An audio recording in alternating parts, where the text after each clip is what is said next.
Tashidele, and welcome to our Dharma talk. This one is on in the series that we've been doing on the Divine Feminine, the women in Tibetan Buddhism. And this is talk number 5. And in this talk, we're talking about Tantra. I am Khenpo Drime Dawa, Dr. Dean Peelstick. I am the president and one of the teachers for the AWAM Tibetan Buddhist Institute in Tucson, Arizona.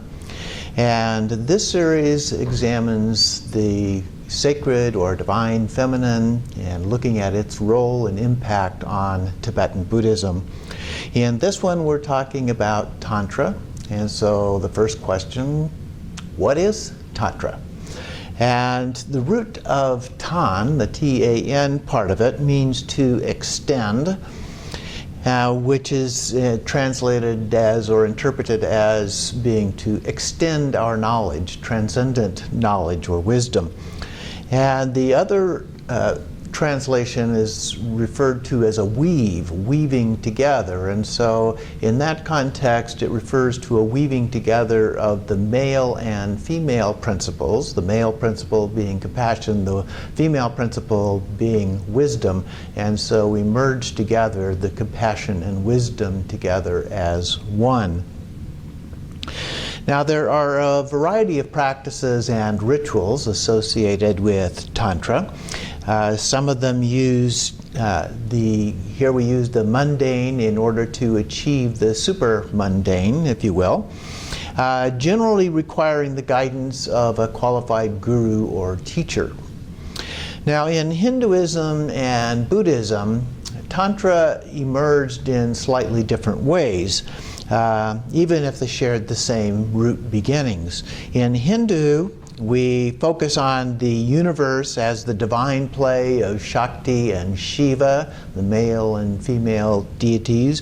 The universe is a manifestation of the divine energy, and Tantra seeks to channel that energy within the human realm and unify with the cosmic consciousness.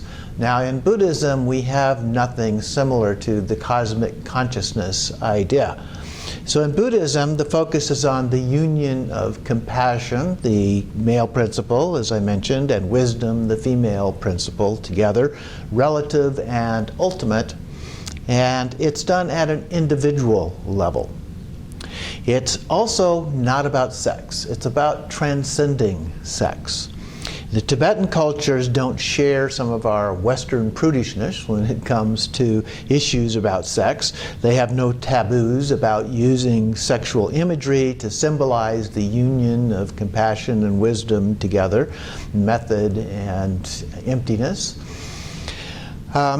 In the statues of the deities, one way to look at this is that you have a male and a female combined together in what appears to be sexual union, but even though it appears to be two separate individuals together, you cannot pull them apart. They're one piece, one unit.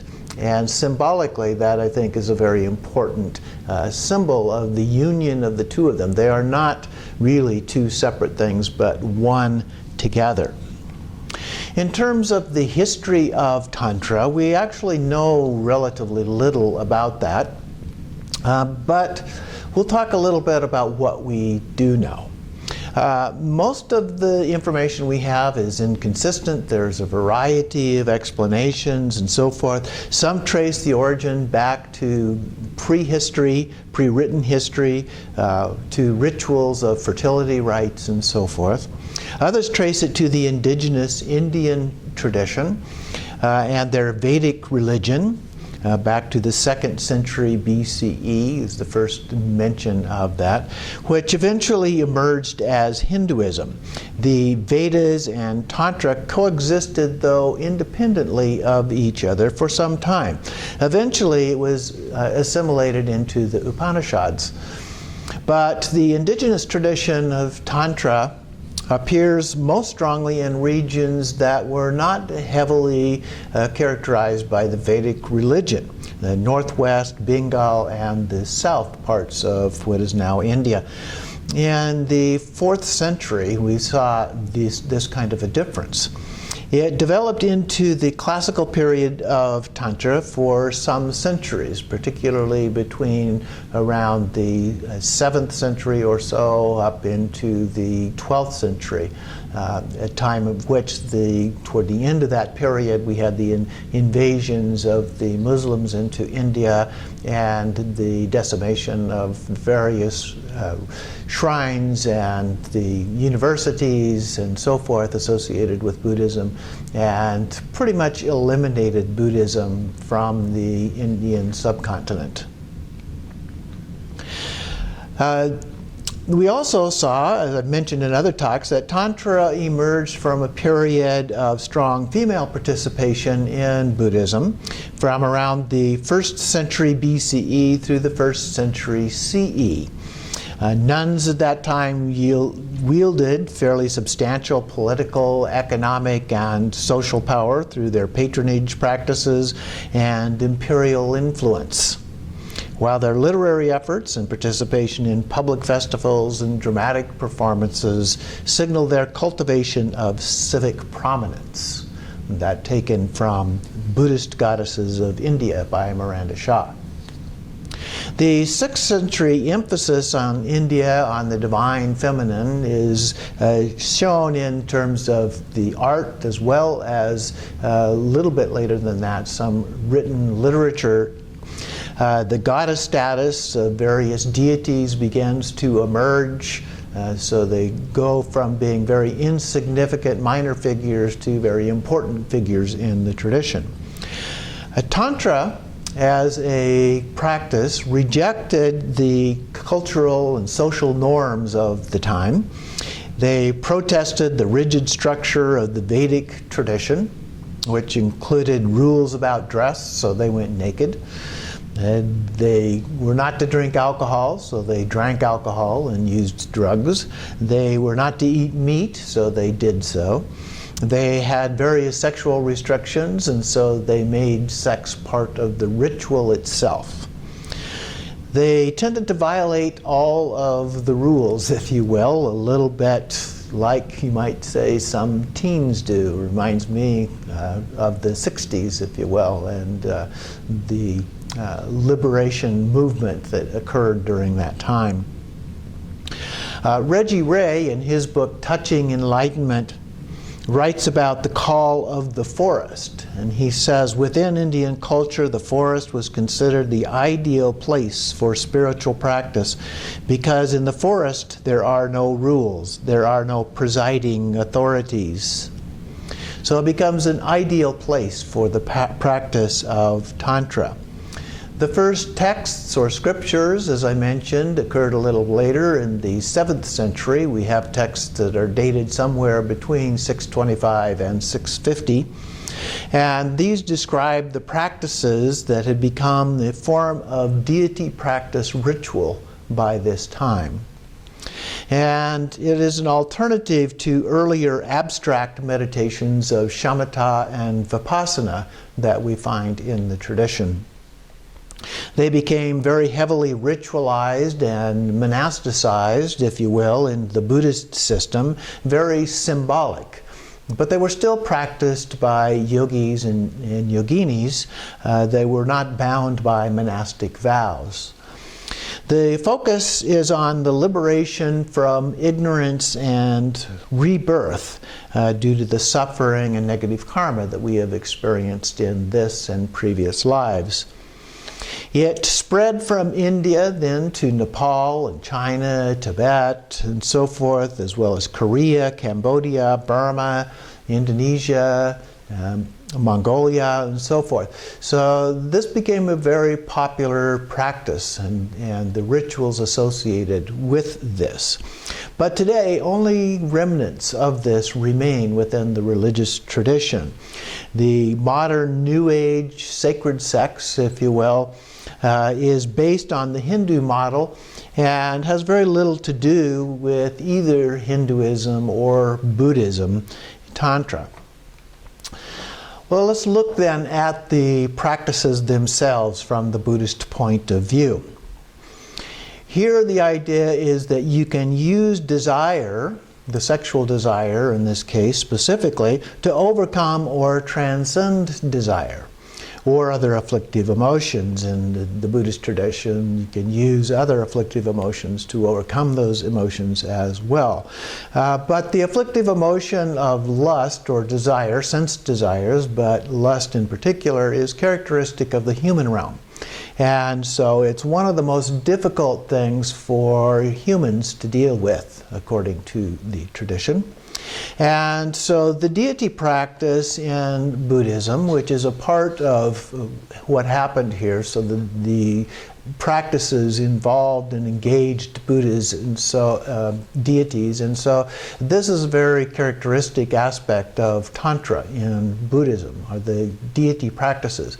But the deities in Buddhism, as opposed to, for example, in Hinduism, are not considered to be real. They are in your mind. They're a manifestation of your mind. In some cases, I tell my students that these are tools to use in training our mind, which is the focus of Buddhism practices. So,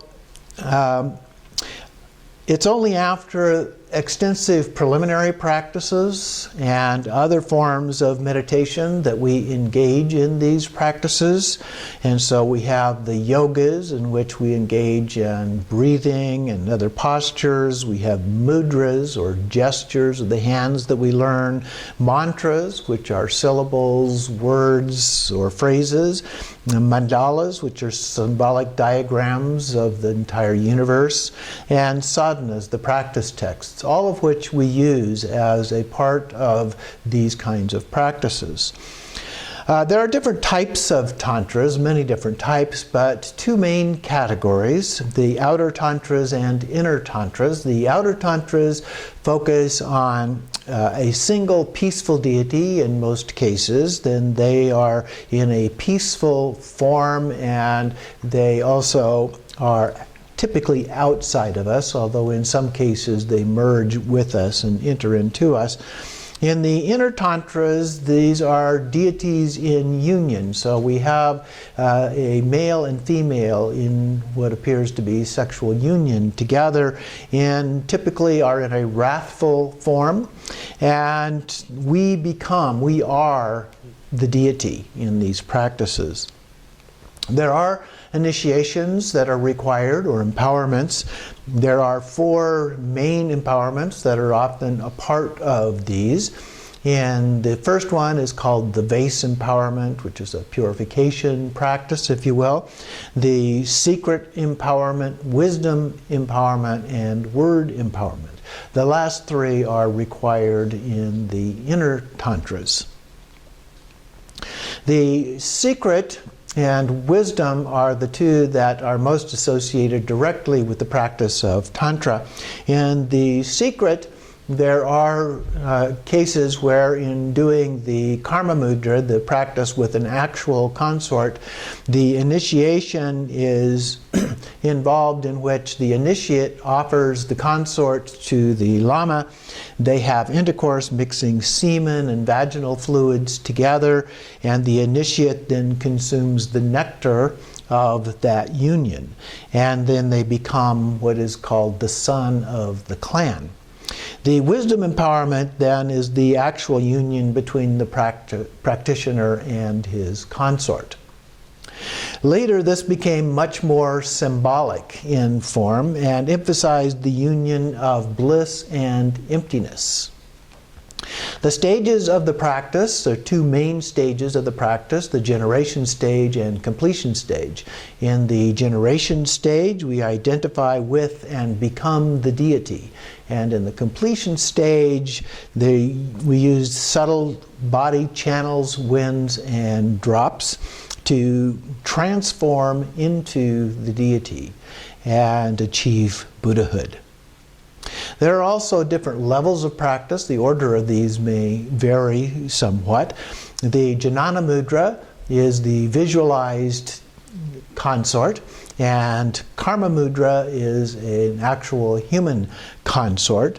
Sometimes karma mudra practice is referred to as the left or lower practice, as opposed to the jnana mudra, which is referred to as the right or upper path.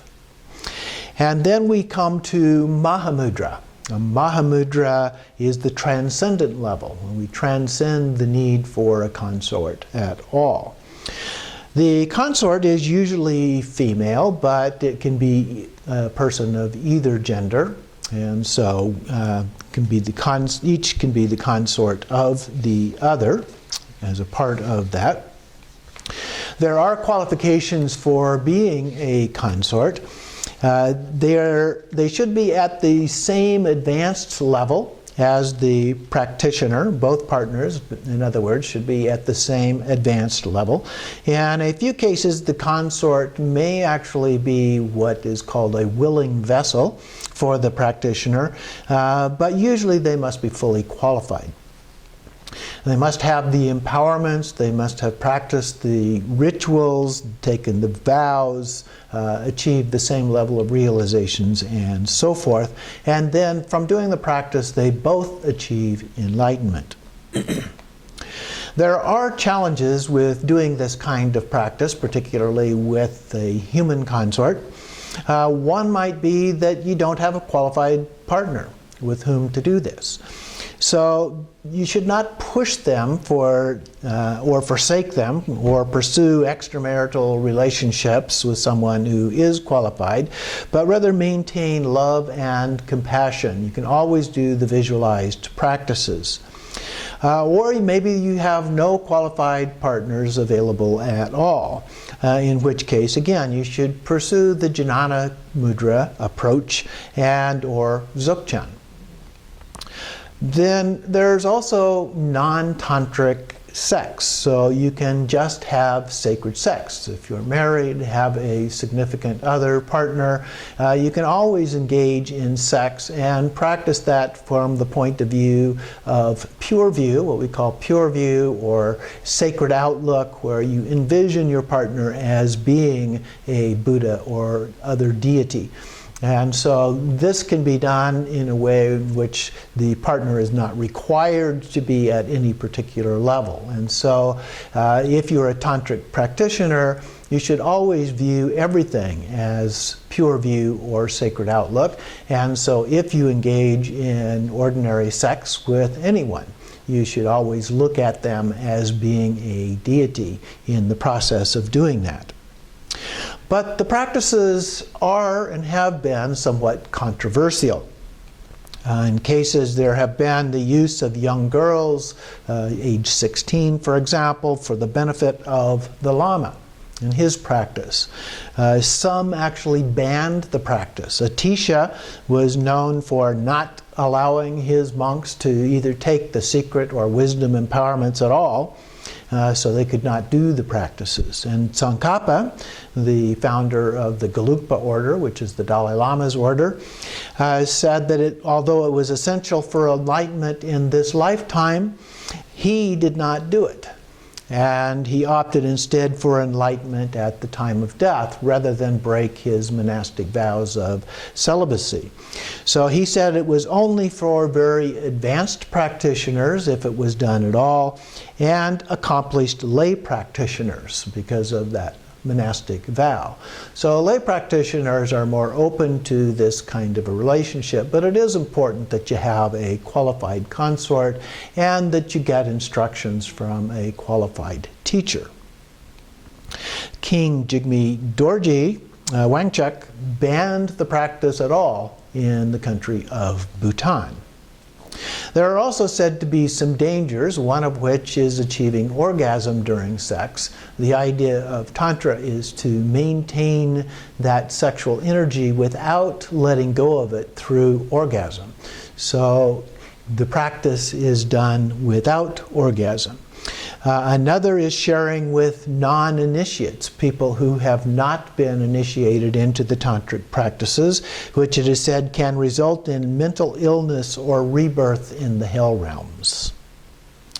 There's also a secrecy associated with these tantric practices, particularly those involving a human consort, because it can relate to misunderstanding. People look at it from their own biased point of views, and they don't understand the tradition, they don't understand the symbolism, and they certainly don't understand what it is that is being done in terms of the realizations involved and so forth. It's not that we're trying to hide something, but we don't want people to misunderstand it and try to deride it because of their misunderstanding. In terms of the actual practice, the wide variety of things, so this is just a general outline of that practice.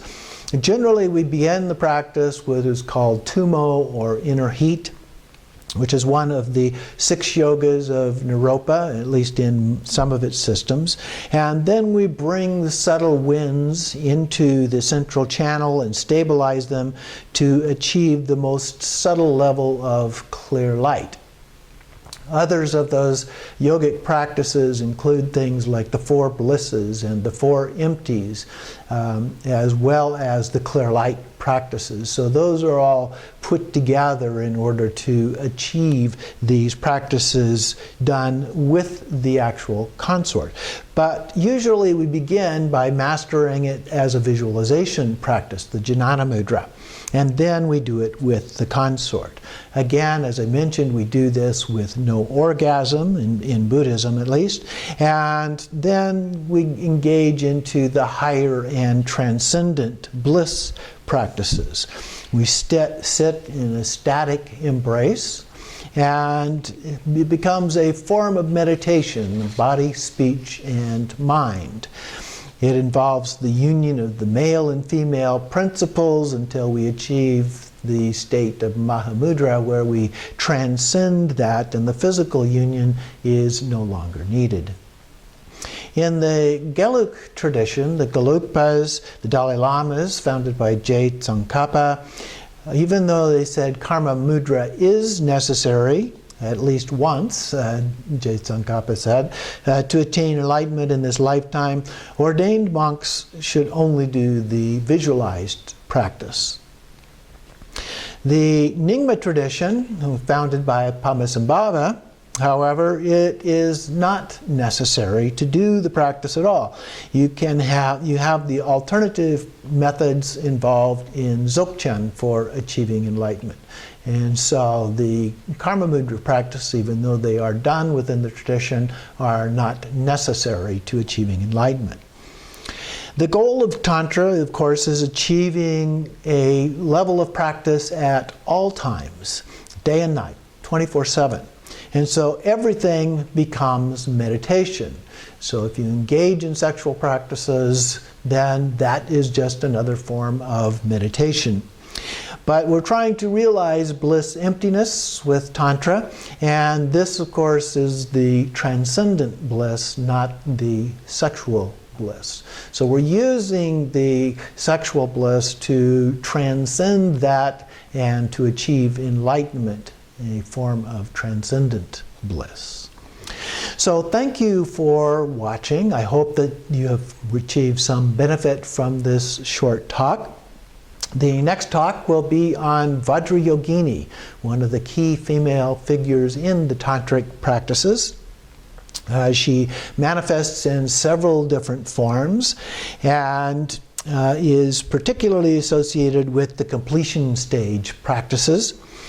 So the talk will examine the Vajrayogini tradition and the role in contemporary practices. So until then, abide softly and deeply in pure non-conceptual awareness, without attachment or aversion, and with loving kindness and compassion for all sentient beings, always and always. Tashi Dele.